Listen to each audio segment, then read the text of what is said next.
इससे पहले देखो रेट ऑफ रिएक्शन बता करके तब मैं रेट ला बता रहा हूँ, ठीक ना।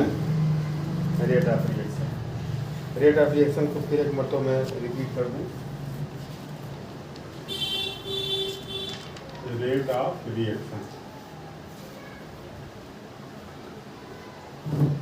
रिएक्शन क्या होता है? देखो मान लो ये एक रिएक्टेंट ए है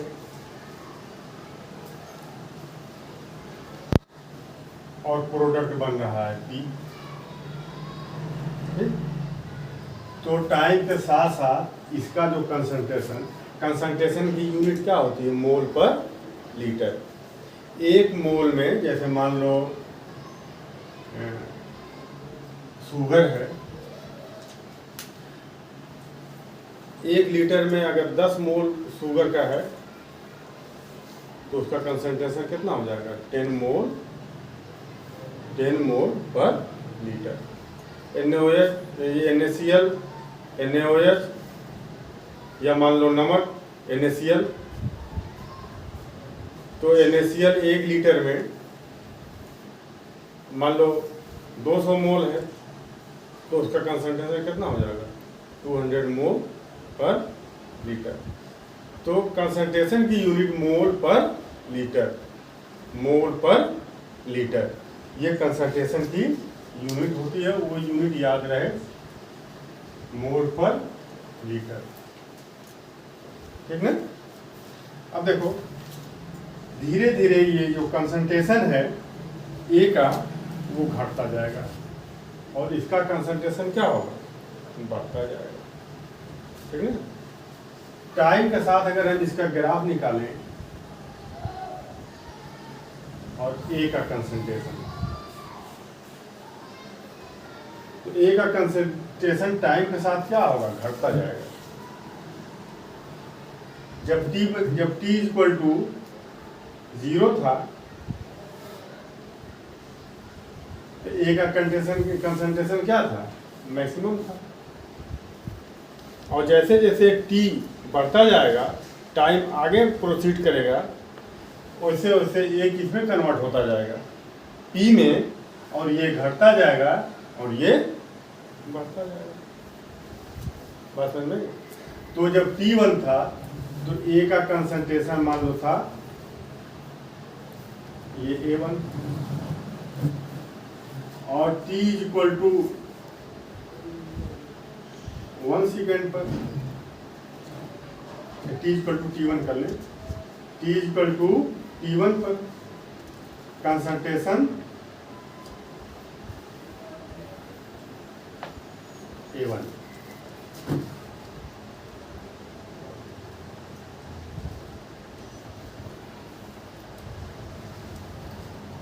और T इक्वल टू T2 पर A का कंसंट्रेशन कितना था?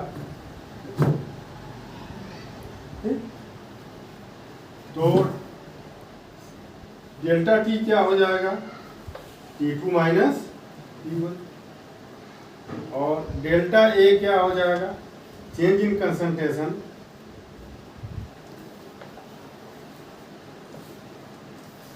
ये हुआ, ये डेल्टा ए हो जाएगा, नहीं होगा। अब देखो यहां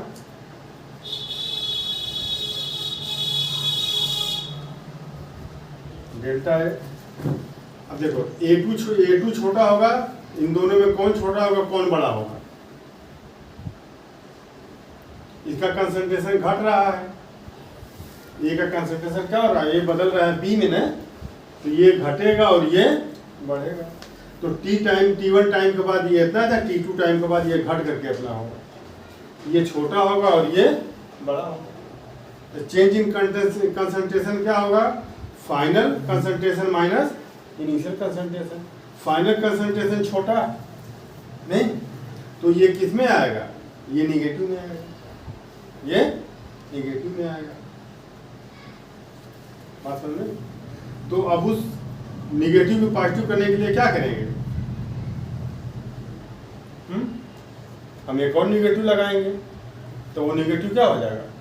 पॉजिटिव हो जाएगा। नहीं बात समझ? ये चेंज इन कंसंट्रेशन निगेटिव में आएगा कि नहीं आएगा? और कंसंट्रेशन को निगेटिव में नहीं आना है, उसको हमको पॉजिटिव में करना है। तो निगेटिव में ये आएगा, उससे पहले माइनस लगा दो तो किस में आ जाएगा? पॉजिटिव में आ जाएगा। ठीक ना?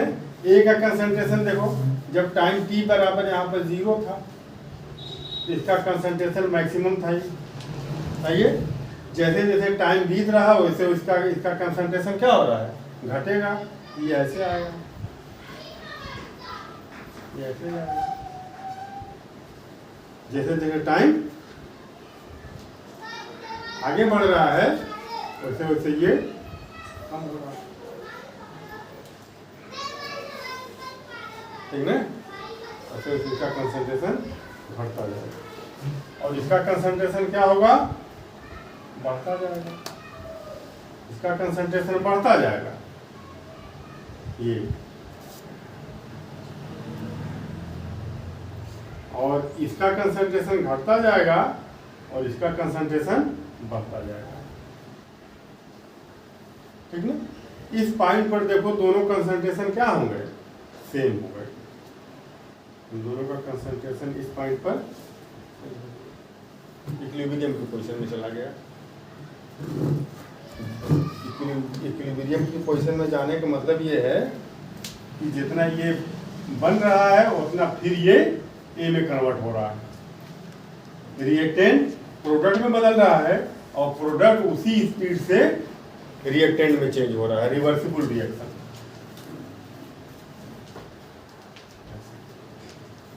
ठीक है?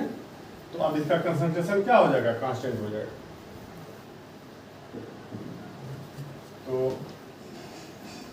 अब रेट ऑफ रिएक्शन देखो, अगर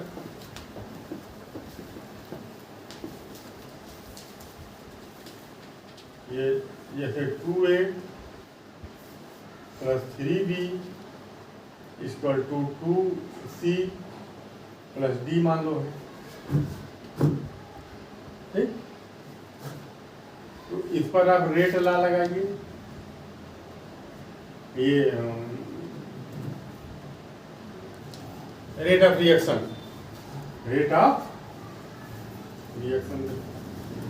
इसका रेट ऑफ रिएक्शन क्या होगा? ये जो स्टोइकोमेट्रिक कोएफिशिएंट है 2, ये 1/2 हो जाएगा और delta A upon delta T. Delta A क्या है? चेंज इन कंसंट्रेशन, है ना? और ये क्या है? Change in time equal to, अच्छा अब ये माइनस में जाएगा, ये घट रहा है ना, टाइम के साथ क्या होगा? ये घटेगा और ये भी घटेगा, ये दोनों मिलके ये बनेंगे, ये बढ़ेगा टाइम के साथ। कब तक? जब तक कि इक्विलिब्रियम ना आ जाए। ठीक ना? जब इक्विलिब्रियम आ जाएगा तो इसका कंसंट्रेशन, इसका कंसंट्रेशन, इसका और इसका सब कांस्टेंट हो जाएगा। अब ना घटेगा ना बढ़ेगा। तो अब ये भी -1/3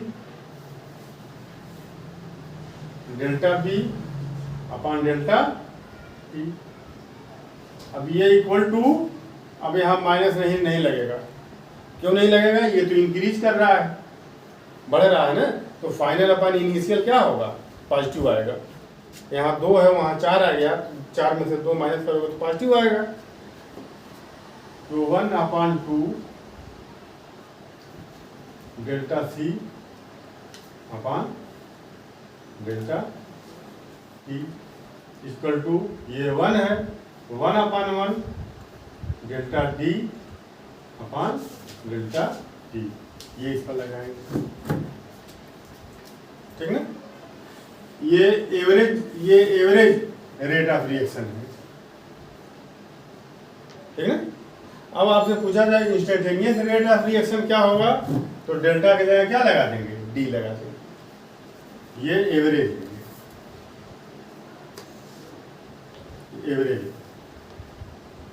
इंस्टेंटेनियस क्या होगा?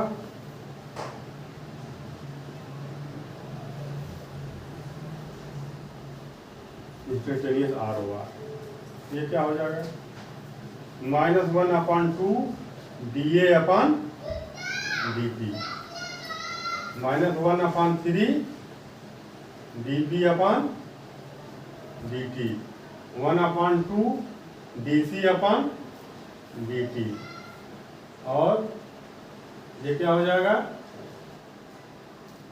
d/dt। ये इंस्टेंटेनियस रेट ऑफ रिएक्शन है। ये रिएक्शन की स्पीड या इसको वेलोसिटी ऑफ स्पीड भी कहते हैं, इसको वेलोसिटी ऑफ स्पीड भी कहते हैं। इतनी बात समझ में आ गई। अब इसके बाद आ जाओ रेट ऑफ रिएक्शन।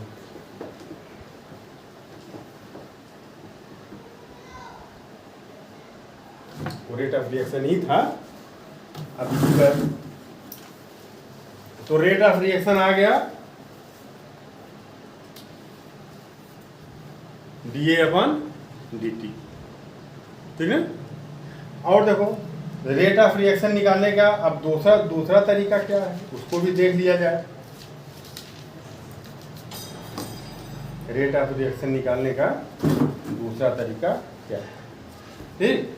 वो दूसरा तरीका देखो, ये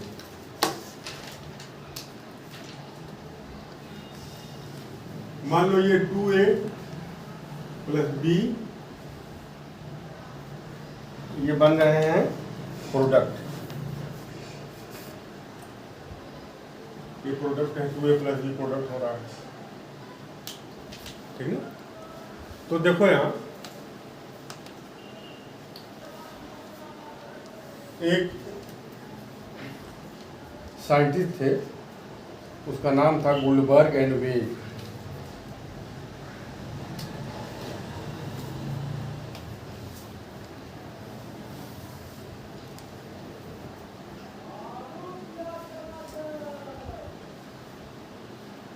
इन्होंने बड़ा सिंपल सा फार्मूला बताया था, बहुत सिंपल फार्मूला इन्होंने बताया था रेट ऑफ रिएक्शन निकालने का।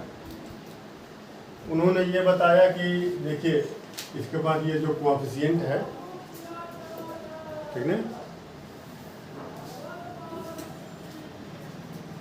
रेट ऑफ रिएक्शन उन्होंने बताया कि ये प्रोपोर्शनल होगा एक concentration proportional to concentration of A और स्टोइकोमेट्रिक कोएफिशिएंट का जो ये जो स्टोइकोमेट्रिक कोएफिशिएंट 2 है वो यहाँ पावर में आ जाएगा, ठीक। और रेट ऑफ रिएक्शन अब इस पर आप लगाइए पावर 1। रेट ऑफ रिएक्शन इसके कंसंट्रेशन के स्क्वायर के प्रोपोर्शनल और बी का जो रेट ऑफ कंसंट्रेशन है, रेट ऑफ रिएक्शन, जो रेट ऑफ रिएक्शन है ए का, वो ए के कंसंट्रेशन के स्क्वायर के प्रोपोर्शनल होगा, ठीक। और रेट ऑफ रिएक्शन बी का क्या होगा, बी के कंसंट्रेशन के पावर 1, क्योंकि इसका कोएफिशिएंट क्या है 1 है। दोनों को अगर मिला दें तो रेट ऑफ रिएक्शन प्रोपोर्शनल हो जाएगा ए का पावर 2 और बी का पावर 1। तो रेट ऑफ रिएक्शन एक प्रोपोर्शनल से हटेगी, एक कांस्टेंट आएगी के 2 1। ये किसने बताया था, ये बताया था गुल्डबर्ग एंड वेज कि जो स्टोइकोमेट्रिक कोएफिशिएंट है उतना पावर आप लगा दीजिए। तो बाद में इनका ये फार्मूला जो है, फार्मूला तो बहुत आसान सा था, अगर सक्सेस होता तो बहुत अच्छी बात थी, मगर इनका ये फार्मूला गलत था, ठीक ना। गलत ये हुआ कि ये कोई ज़रूरी नहीं है कि ए का ए के साथ ये जो स्टोइकोमेट्रिक कोएफिशिएंट 2 लगा हुआ है, तो रेट ऑफ रिएक्शन कंसंट्रेशन ए के स्क्वायर के प्रोपोर्शनल हो, ये कोई जरूरी नहीं, ठीक ना। तो उनका ये फार्मूला क्या हो गया, गलत हो गया। अब ये पूरा पूरा जो रेट ऑफ रिएक्शन है, वेलोसिटी ऑफ रिएक्शन, ये पूरा पूरा ये एक्सपेरिमेंटल होता है, थ्योरेटिकल नहीं है बल्कि एक्सपेरिमेंटल है। आप एक्सपेरिमेंट करके आप बताएंगे, इसको 2 गुना बढ़ा दो, देखो रेट ऑफ रिएक्शन कितना बढ़ा, इसको 3 गुना बढ़ा दो, देखो रेट ऑफ रिएक्शन कितना बढ़ा, इसको 2 गुना बढ़ा करके चेक कर लो, इसको 3 गुना बढ़ा करके चेक कर लोगे। आप लेबोरेटरी में जब आप प्रैक्टिकल करेंगे, जो डाटा आपको मिलेगा, जो रिजल्ट आपको मिलेगा, वही फाइनल होगा।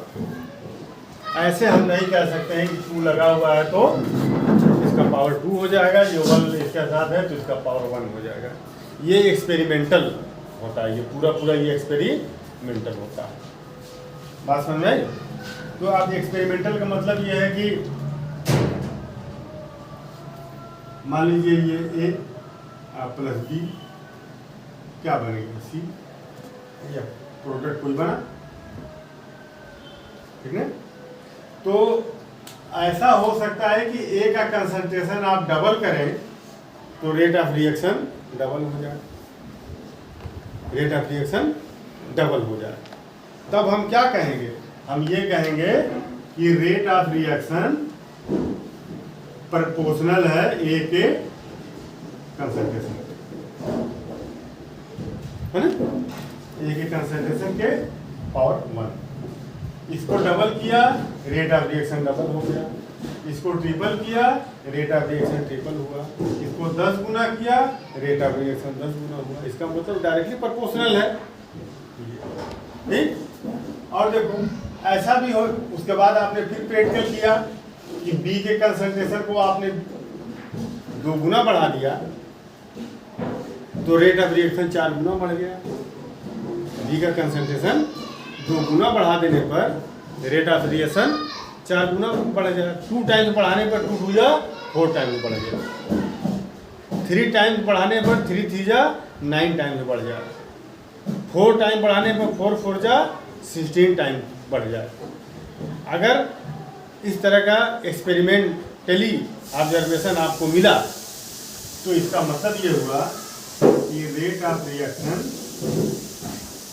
बी के कंसंट्रेशन के स्क्वायर। अब इससे मतलब नहीं है, जान लो ये, अब ये एक्सपेरिमेंटल वैल्यू है, ठीक है। दोनों को आप मिला दीजिए, R O R proportional A का पावर 1 और बी का पावर 2। अब एक कांस्टेंट प्रोपोर्शनलिटी हटेगी तो क्या आएगा, ये कांस्टेंट आएगा। तो R O R equal to K A B को, ये रेट ला लीजिए, ये रेट ला है, ठीक। अब दोनों को पावर आप ऐड कर लीजिए तो वो ऑर्डर ऑफ रिएक्शन हो जाएगा। ऑर्डर ऑफ रिएक्शन, ये किस ऑर्डर का ये रिएक्शन है, ऑर्डर 1 + 2 = 3, ठीक ना। तो ऑर्डर ऑफ रिएक्शन कितना हो जाएगा, 3। किस ऑर्डर का रिएक्शन है ये, 3, ऑर्डर ऑफ रिएक्शन 3, ठीक। बात समझ में? अगर ए का कंसंट्रेशन बढ़ाने पर रेट ऑफ रिएक्शन में कोई फर्क ना पड़े, अगर देखो ये ए प्रोडक्ट में, ये प्रोडक्ट, अब इसका कंसंट्रेशन बढ़ाने पर रेट ऑफ रिएक्शन पर कोई फर्क ना पड़े, इसका मतलब ये हुआ कि R O R equal to K और ए का पावर 0। नहीं, कोई फर्क अगर नहीं पड़ रहा तो ए का पावर 0 हो जाएगा। मतलब ये 0 ऑर्डर का रिएक्शन है। ये किस ऑर्डर का रिएक्शन है, 0 ऑर्डर का रिएक्शन है। अगर ए का कंसंट्रेशन बढ़ाने पर रेट ऑफ रिएक्शन में कोई फर्क ना पड़े, बी का कंसंट्रेशन बढ़ाने पर रेट ऑफ रिएक्शन में कोई चेंजिंग ना आए, तो हम क्या लिखेंगे? इसकी 1 की जगह 0 लिखेंगे, बी की जगह 0 लिखेंगे, और ऑर्डर ऑफ रिएक्शन कितना हो जाएगा? 0 + 0 = 0। तो वो 0 ऑर्डर का रिएक्शन होगा। वो रिएक्शन किस ऑर्डर का होगा? 0 ऑर्डर का रिएक्शन होगा। बात समझ में आई? चलो देखते हैं।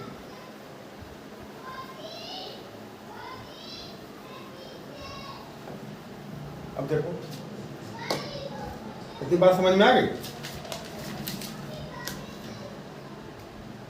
अगर देखो मान लो ये 2a + b, ये प्रोडक्ट ये बना, ठीक है।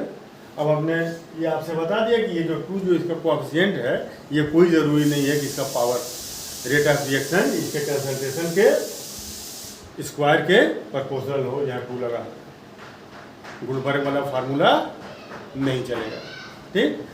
तो अब यहाँ देखो, मान लो रेट ऑफ रिएक्शन प्रोपोर्शनल है 2 के नहीं, 3 के 2 के भी हो सकता है, 3 के भी हो सकता है, और पावर 1 के प्रोपोर्शनल हो सकता है। ये एक्सपेरिमेंट बताएगा ना। तो मान लो पावर x के प्रोपोर्शनल है, ठीक, और रेट ऑफ रिएक्शन प्रोपोर्शनल है b के पावर y के, ठीक। दोनों को हम जोड़ दें तो rate of reaction proportional a का पावर x और b का पावर y। तो rate of reaction = k a⁴ x और b⁴ y, जहाँ k क्या है? बोलो, k क्या है? कांस्टेंट है ये। b क्या है? k क्या है? कांस्टेंट है। रेट ऑफ रिएक्शन का कांस्टेंट है। एक तो रेट कांस्टेंट भी कहेंगे ना, रेट कांस्टेंट भी कहेंगे, या रेट ऑफ रिएक्शन कांस्टेंट भी इसको कहेंगे, ठीक है। बात समझ? प्रोपोर्शनलिटी हटाते हैं तो हटाता है। इतनी बात समझ में आई? अब हम k की यूनिट देखेंगे। k की यूनिट हम चेक करते हैं, k की यूनिट क्या होती है। और k की यूनिट से आप बता देंगे कि rate of reaction first order का है, 0 ऑर्डर का है, फर्स्ट ऑर्डर का है कि सेकेंड ऑर्डर का है। किससे बताएंगे? k की यूनिट से। फर्स्ट ऑर्डर के लिए, 0 ऑर्डर के लिए k की यूनिट कुछ और होगी, फर्स्ट ऑर्डर रिएक्शन के लिए k की यूनिट कुछ और होगी, सेकेंड ऑर्डर रिएक्शन के लिए k की यूनिट कुछ और होगी। तो आप देखते हैं, यहाँ से लाओ k = इसको इधर ले लो लेफ्ट में, तो ROR अपान x, ये लेफ्ट में आ जाएगा तो डिनोमिनेटर बन जाएगी, हो जाएगा ना। तो अब देखो k = रेट ऑफ रिएक्शन की यूनिट बता दो, मोल पर रेट ऑफ रिएक्शन की यूनिट बताओ। नहीं, मोल पर लीटर तो कंसंट्रेशन की यूनिट है। कंसंट्रेशन ना डेल्टा A या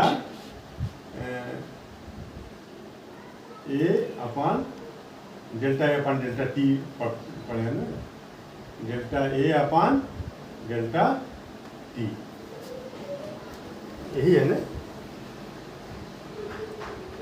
वेलोसिटी ऑफ रिएक्शन, यही है ना रेट ऑफ रिएक्शन। नहीं, रेट ऑफ रिएक्शन यही है ना। तो अब इसकी रेट ऑफ रिएक्शन, अब ये कंसंट्रेशन है, कंसंट्रेशन की यूनिट मोल पर लीटर, और टाइम की यूनिट सेकेंड, तो ये हो जाएगा मोल पर लीटर पर सेकेंड, मोल पर लीटर पर सेकेंड।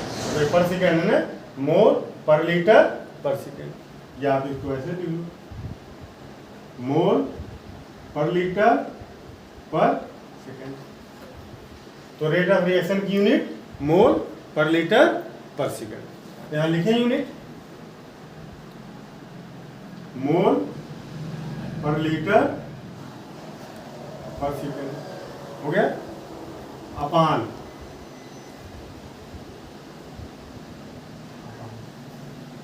इसकी यूनिट क्या, ये भी कंसंट्रेशन है, ये डेल्टा ए क्या है, ए का कंसंट्रेशन, तो इसकी यूनिट क्या, मोल पर लीटर, इसकी भी यूनिट क्या, मोल पर लीटर, इसकी यूनिट लिखो मोल पर लीटर, उसका पावर x है तो लगा देंगे x, यहाँ कंसंट्रेशन ऑफ B, इसकी यूनिट मोल पर लीटर, यहाँ तब देखो मोल पर लीटर का पावर 1,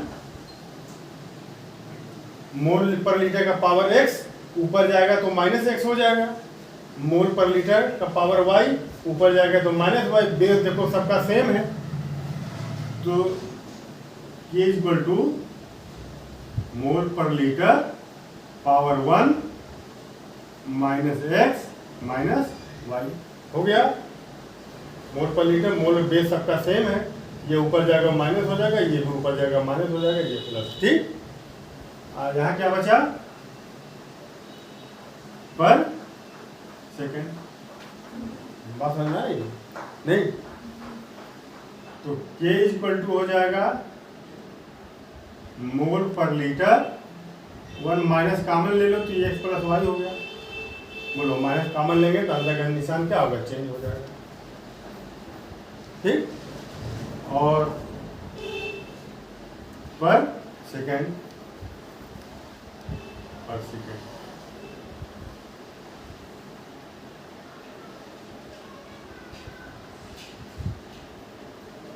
पर सेकेंड, हो गया ये, पर सेकेंड अब CPS लिख दें, ठीक है, पर सेकेंड। तो अब देखो यहाँ पर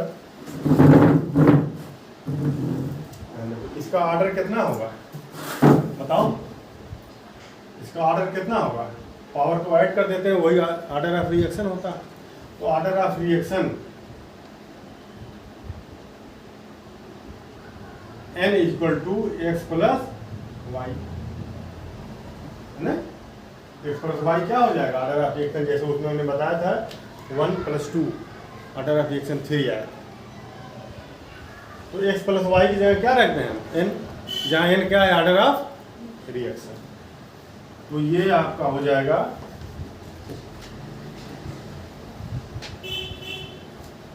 अब ये हो गया K की यूनिट मोल पर लीटर और 1 माइनस n पर सेकेंड, ये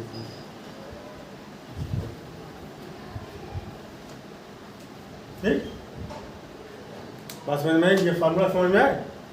अब देखो अगर जीरो ऑर्डर का रिएक्शन है तो उसकी यूनिट देखो क्या हो जाएगी, जीरो ऑर्डर, जीरो ऑर्डर, ठीक, तो जीरो ऑर्डर के लिए n बराबर 0 हो जाएगा, n क्या है, order of reaction, zero order के लिए n बराबर 0, तो ये 0 हो जाएगा, है कि नहीं, तो K की यूनिट कितनी हो जाएगी, ये 0, तो मोल पर लीटर पर सेकेंड, या आप इसको ऐसे लिख लो, मोल पर लीटर पर सेकेंड, जीरो ऑर्डर के रिएक्शन की यूनिट मोल पर लीटर पर सेकेंड, ये याद रहे, पूछा जाता है एग्जाम में, मोल पर लीटर पर सेकेंड। अगर ये फर्स्ट ऑर्डर है तो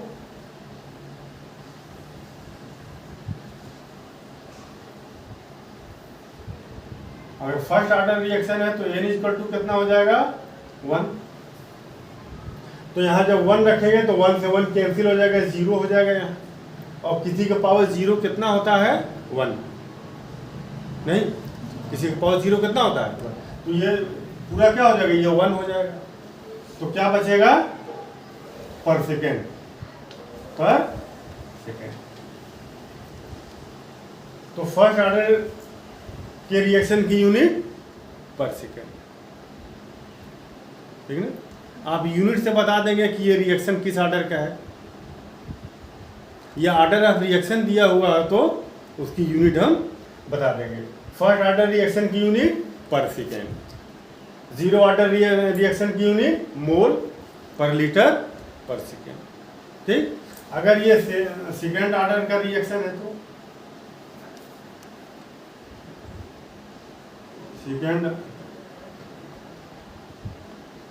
सेकेंड ऑर्डर रिएक्शन,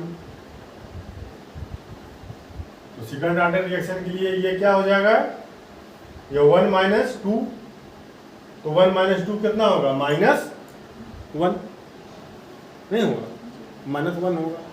अब जब ये -1 हो जाएगा पावर, तो आप इसको एल को ऊपर कर दीजिए, मोल को नीचे कर दीजिए। ये मैथ इतना जानते हैं आप लोग नहीं? तो केज कट्टू कितना हो जाएगा, ये -1 आएगा नहीं, -1 आएगा तो इसको डिनोमिनेटर और न्यूमरेटर आप चेंज कर दीजिए, तो इसका निशान बदल जाएगा, -1 का +1 हो जाएगा। तो ये हो जाएगा लीटर पर मोल, लीटर पर मोल पर सेकेंड। ठीक, फर्स्ट ऑर्डर का, जीरो ऑर्डर का मोल पर लीटर, और सेकेंड ऑर्डर का अब ये दोनों चेंज हो जाएगा। बात समझ में आई? लीटर ये पर मोल हो जाएगा। ठीक ना, इसको बात समझ में, इसको ऐसे लिखें, इसको बल्कि मोल पहले लिखने, पर मोल, ठीक है, ऐसे भी ठीक है, लीटर पर मोल पर सेकेंड, ठीक है, लीटर पर मोल पर सेकेंड। जीरो ऑर्डर मोल पर लीटर पर सेकेंड, फर्स्ट ऑर्डर का रिएक्शन है तो पर सेकेंड, सेकेंड ऑर्डर का रिएक्शन है तो मोल, ये लीटर पर मोल पर सेकेंड। इस तरह के फोर्स का भी निकाल लेना, ठीक ना। तो अब फर्स्ट ऑर्डर और second, zero order, first order